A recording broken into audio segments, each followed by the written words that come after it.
दोस्तों, जब भी कोई नया व्यक्ति शेयर मार्केट की तरफ अपना रुख करता है तो उसके सामने सबसे पहले दो शब्द आकर खड़े हो जाते हैं जिन्हें देखकर अक्सर लोग कंफ्यूज होने लगते हैं। वो दो शब्द है ट्रेडिंग एंड इन्वेस्टिंग। ज्यादातर बिगिनर्स को यह समझ ही नहीं आता कि वे क्या करें, ट्रेडिंग करें या फिर इन्वेस्टिंग। वे कभी खुद इनमें डिफरेंस नहीं कर पाते, तो कभी अलग अलग लोगों की एडवाइस उनके अंदर कंफ्यूजन क्रिएट करने लगती है। स्टार्टिंग में कोई उन्हें ट्रेडिंग करने को कहता है तो कोई इन्वेस्टिंग। अक्सर वे लोगों के एडवाइस से इन्फ्लुएंस होकर गलत डिसीजन ले लेते हैं। तो आज के इस वीडियो में हम इसी साइकोलॉजी के बारे में जानेंगे और साथ ही साथ इस बात पर भी चर्चा करेंगे कि ट्रेडिंग और इन्वेस्टिंग में क्या डिफरेंस होता है और आपके लिए दोनों में से क्या बेहतर ऑप्शन है। आइए सबसे पहले हम जानते हैं ट्रेडिंग के बारे में। आखिर ये ट्रेडिंग क्या है? दरअसल शेयर मार्केट में जब भी आप किसी शेयर को खरीदते हो और उसे सेल या बेचने के लिए आपके पास एक दिन से ज्यादा समय नहीं होता है, यानी कि मार्केट में आपको उस शेयर को उसी दिन खरीदना है और उसी दिन बेचना है। इसी प्रोसेस को शेयर मार्केट की लैंग्वेज में ट्रेडिंग कहा जाता है। ट्रेडिंग के बहुत सारे टाइप्स भी होते हैं, जैसे डे ट्रेडिंग जिसमें शेयर को खरीदकर उसी सेम डे पर बेचना होता है। दूसरा स्कैल्पिंग ट्रेडिंग, ये डे ट्रेडिंग की तरह ही है, लेकिन इसके अंदर बाइंग और सेलिंग की प्रोसेस एक दिन में कई बार कर सकते हो। इन दोनों के अलावा swing trading, momentum trading, position trading, option trading, ये सब भी ट्रेडिंग के ही टाइप्स है। अब आते हैं इन्वेस्टिंग पर। आखिर ये इन्वेस्टिंग क्या है? जब भी कोई व्यक्ति स्टॉक मार्केट में शेयर खरीदता है और उसे वो ट्रेडिंग की तरह एक दिन में ही न बेचकर काफी लंबे समय तक होल्ड करता है, और जब उसे उस शेयर की प्राइस बढ़ती हुई दिखाई देती है और उसे लगता है कि अब वो प्रॉफिट अर्न कर सकता है, तब फिर वो उस शेयर को सेल कर देता है। यानी कि इन्वेस्टिंग में ट्रेडिंग की तरह टाइम की बाउंडेशन नहीं है। आप अपने शेयर को जब तक चाहे होल्ड कर सकते हैं और जब आपको लगे कि एक अच्छा रिटर्न मिल सकता है तो आप अपने शेयर को सेल कर सकते हैं। इन्वेस्टिंग मुख्यतः दो तरीके की होती है। एक होती है वैल्यू इन्वेस्टिंग और दूसरी होती है ग्रोथ इन्वेस्टिंग। वैल्यू इन्वेस्टिंग वो होती है जिसमें इन्वेस्टर्स मार्केट का एनालिसिस करते हुए ये देखते हैं कि आखिर किस कंपनी का शेयर हाल के दिनों में बहुत डाउन जा रहा है, तो ऐसा मौका देखकर वे उस कंपनी के शेयर्स खरीद लेते हैं, क्योंकि उन्हें ये पता है कि लॉन्ग टर्म में जब भी उस कंपनी के शेयर्स का प्राइस बढ़ेगा तो उन्हें रिटर्न में बहुत सारा प्रॉफिट मिलेगा। दूसरा है ग्रोथ इन्वेस्टिंग, जिसमें इन्वेस्टर्स मार्केट का एनालिसिस करते हुए ये देखते हैं कि प्रेजेंट में ऐसी कौन सी कंपनी है जिसके फ्यूचर में बहुत ज्यादा ग्रोथ करने के चांसेस है। इस तरह वे कंपनी के शेयर्स को खरीदकर उसमें लॉन्ग टर्म इन्वेस्ट कर देते हैं। अब ये तो हमने जाना कि ट्रेडिंग और इन्वेस्टिंग क्या होती है, लेकिन अब बात आती है कि आखिर इन दोनों में डिफरेंस क्या है। तो सबसे पहला डिफरेंस तो यही है कि जहां ट्रेडिंग एक शॉर्ट टर्म प्रोसेस है तो वही इन्वेस्टिंग लॉन्ग टर्म के लिए होती है। ट्रेडिंग ज्यादातर वो लोग करते हैं जो मार्केट की अच्छी समझ रखते हैं और उन्हें कम टाइम में बहुत ज्यादा प्रॉफिट कमाना होता है। लेकिन इसके अंदर एक कमी है, और वो ये है कि ट्रेडिंग से शॉर्ट टर्म में जितनी प्रोबेबिलिटी प्रॉफिट कमाने की होती है उतनी ही प्रोबेबिलिटी पैसा गंवाने की भी होती है। इसीलिए तो वॉरेन बफे जैसे बड़े इन्वेस्टर्स भी ट्रेडिंग को गैम्बलिंग यानी कि जुआ कहते हैं। उनका कहना है कि ट्रेडिंग एक ऐसा जुआ है जिसमें आप जितना पैसा कमाते हैं उससे ज्यादा पैसा आप गंवा भी सकते हैं। अगर आप सिर्फ एक बार ट्रेडिंग करते हैं और आप उसी बार में मार्केट से प्रॉफिट निकाल कर चले जाते हैं तब तो आपने प्रॉफिट बना लिया, लेकिन वहीं अगर आपने डेली ट्रेडिंग करना शुरू कर दिया तो जब भी आप एनालिसिस करने बैठेंगे तो आप पाएंगे कि या तो आपको बहुत ज्यादा लॉस हुआ है या फिर आपका पैसा उतना का उतना ही है। और साथ ही आप जितनी भी बार ट्रेडिंग करते हैं उतनी बार आपको एक अच्छा खासा अमाउंट ब्रोकर को भी पे करना पड़ता है। वहीं दूसरी ओर इन्वेस्टिंग है जो आपको सोचने समझने और मार्केट को एनालिसिस करने का भरपूर टाइम भी देती है। दूसरा, इसमें रिस्क भी काफी कम है और साथ ही आपको ब्रोकर को भी बहुत कम अमाउंट पे करना पड़ता है। अब ट्रेडिंग और इन्वेस्टिंग में से आपके लिए क्या बेहतर है, इसे समझते हैं एक स्टोरी के थ्रू। एक समय की बात है, एक शहर में दो बहुत ही जिगरी दोस्त रहते थे। एक का नाम था आशीष और दूसरे का नाम था विनय। दोनों को ही फाइनेंशियल वर्ल्ड और इन्वेस्टमेंट के फील्ड में बहुत इंटरेस्ट था। दोनों ही चाहते थे कि वे अपने इस फाइनेंशियल नॉलेज का यूज करके अपनी वेल्थ को कई गुना तक बढ़ा ले। लेकिन दिक्कत ये थी कि दोनों का गोल सेम होते हुए भी इसे पाने के लिए दोनों का तरीका अलग अलग था। जहां एक और आशीष एक बहुत ही एक्साइटेड ट्रेडर था, तो वही विनय एक पेशेंस और फंडामेंटल्स में बिलीव करने वाला इन्वेस्टर।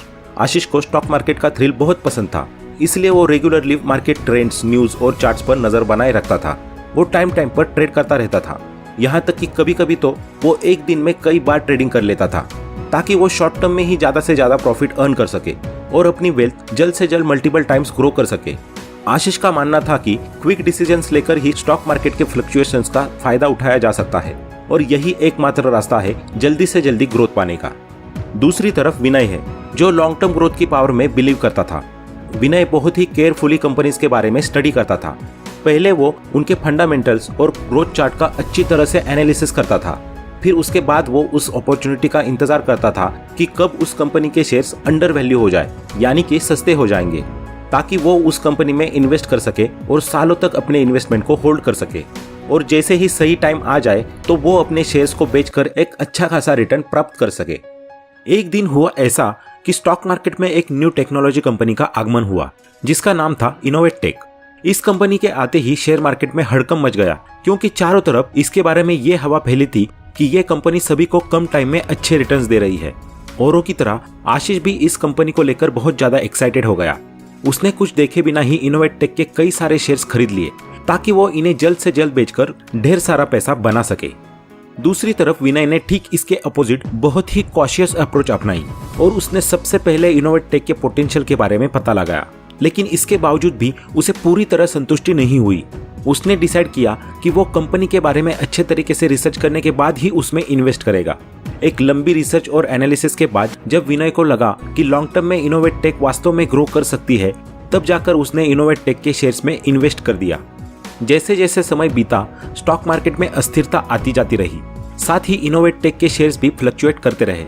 इसके भी कई रीजंस थे, जैसे market sentiments, industry news, economic conditions etcetera. इस दौरान आशीष ने कई सारे ट्रेड्स किए। कुछ में उसे बहुत ज्यादा प्रॉफिट हुआ तो कुछ में बहुत ज्यादा लॉस।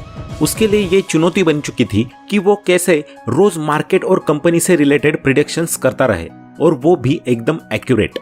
विनय इस दौरान सब्र से अपना काम करता रहा। उसने भी मार्केट और कंपनी के शॉर्ट टर्म फ्लक्चुएशंस देखे, लेकिन उसने लगाया गया पैसे को वापस लेने का डिसीजन कभी नहीं लिया। विनय को यह समझ में आ चुका था कि इनोवेटटेक जैसी फंडामेंटली स्ट्रॉन्ग कंपनी से रिटर्न कमाने का मतलब है उसमें लॉन्ग टर्म इन्वेस्टमेंट। इसी वजह से उसने शेयर्स को होल्ड करके रखा। वो ये अच्छी तरह समझ चुका था कि कंपनी की ग्रोथ लॉन्ग टर्म में ही दिखाई देगी, न कि डेली बेसिस पर। सप्ताह महीनों में बदल गए और महीने सालों में। इनोवेटटेक ग्रो करता रहा और मार्केट में अपनी प्रेजेंस को एक्सपांड करते हुए उसने अपनी स्थिति को मजबूत बना लिया। कंपनी के शेयर्स की वैल्यू भी लगातार बढ़ती रही, जिससे विनय जैसे लॉन्ग टर्म इन्वेस्टर्स को बहुत ज्यादा प्रॉफिट हुआ। उसके इन्वेस्टमेंट ने कंपाउंडिंग की ग्रोथ भी देखी। साथ ही इनोवेटटेक की तरफ से विनय को डिविडेंड्स भी प्राप्त हुए, जिन्होंने उसके रिटर्न्स को और बढ़ा दिया। दूसरी तरफ आशीष की ट्रेडिंग का रिजल्ट बिल्कुल अलग था। उसने इतने सालों में कुछ ट्रेड्स ऐसे लिए जिनसे उसे प्रॉफिट मिला, तो कुछ ट्रेड्स ऐसे भी हुए जिन्होंने उसे सिर्फ लॉस ही दिया। वो अक्सर ही मार्केट में कॉन्स्टेंटली बने रहने का प्रेशर और अपने गलत डिसीजन की वजह से लॉस ही झेलता रहा। साथ ही डेली के मार्केट फ्लक्चुएशंस, प्रेशर और लॉस ने उसकी मेंटल हेल्थ पर भी बुरी तरह प्रभावित कर दिया था। उसका ज्यादातर टाइम और एनर्जी ट्रेडिंग में ऐसे ही वेस्ट हो गया। और यही कारण है कि बड़े से बड़े एक्सपर्ट भी यही सलाह देते हैं कि ट्रेडिंग के झमेलों से दूर रहकर लॉन्ग टर्म के लिए इन्वेस्टिंग ही सबसे बेहतर ऑप्शन है। भारत के संबंध में देखें तो ज्यादातर लोग राकेश झुनझुनवाला और विजय केडिया की ट्रेडिंग स्टोरीज को सुनकर ट्रेडिंग करने का डिसीजन ले लेते हैं, जबकि लाखों स्टोरीज ऐसी भी है जहां ट्रेडिंग में लोगों को अपना पूरा पैसा गंवाना पड़ा है। यहाँ तक कि खुद विजय केडिया भी अपने कई सारे इंटरव्यूज में कह चुके हैं कि अगर आप स्टॉक मार्केट से पैसा कमाना चाहते हैं तो आप इन्वेस्टिंग करिए, न कि trading, because trading is gambling. वे बताते हैं कि स्टार्टिंग में जब वे स्टॉक मार्केट में नए नए थे तो उन्होंने ये सोचा था कि पहले डेली ट्रेडिंग करके काफी सारा प्रॉफिट कमा लेंगे, फिर उस पैसे को लॉन्ग टर्म के लिए इन्वेस्ट कर देंगे। लेकिन ऐसा हुआ नहीं। उन्हें छोटे मोटे प्रॉफिट के साथ साथ कई बड़े बड़े लॉसेस भी झेलने पड़े। नौबत यहाँ तक आ चुकी थी कि उनके बच्चे के लिए दूध खरीदने तक के पैसे भी नहीं थे उनके पास। इतनी सारी प्रॉब्लम्स का सामना करने के बाद विजय केडिया ने अपना रुख बदला और ट्रेडिंग को छोड़कर इन्वेस्टिंग पर अपना पूरा फोकस लगाया। हालांकि इन सब के बावजूद भी ये पूरी तरह आप पर डिपेंड करता है कि आप क्या करना चाहते हैं, ट्रेडिंग या फिर इन्वेस्टिंग। ये सब एग्जांपल्स आपके सामने हैं, जिसके थ्रू आप दोनों के बारे में जरूरी लेसन्स ले सकते हैं। एक्सपर्ट्स की माने तो अगर आप नए इन्वेस्टर है यानी कि बिगिनर है तो आपको सबसे पहले इन्वेस्टिंग की तरफ अपना रुख करना चाहिए, क्योंकि कम समय में आपके लिए किसी कंपनी, शेयर या मार्केट का एनालिसिस स्टार्टिंग में करना एकदम इम्पॉसिबल है, जिसके कारण आप बहुत सारे गलत डिसीजन लेंगे और हो सकता है इन गलत डिसीजंस के कारण आप एक एक करके अपना सारा पैसा गंवा बैठे। इसीलिए लॉन्ग टर्म इन्वेस्टमेंट को चुने, जिससे आपको मार्केट को समझने, सीखने और एनालिसिस करने का भरपूर समय मिल सके। तो दोस्तों, आज के इस वीडियो में इतना ही।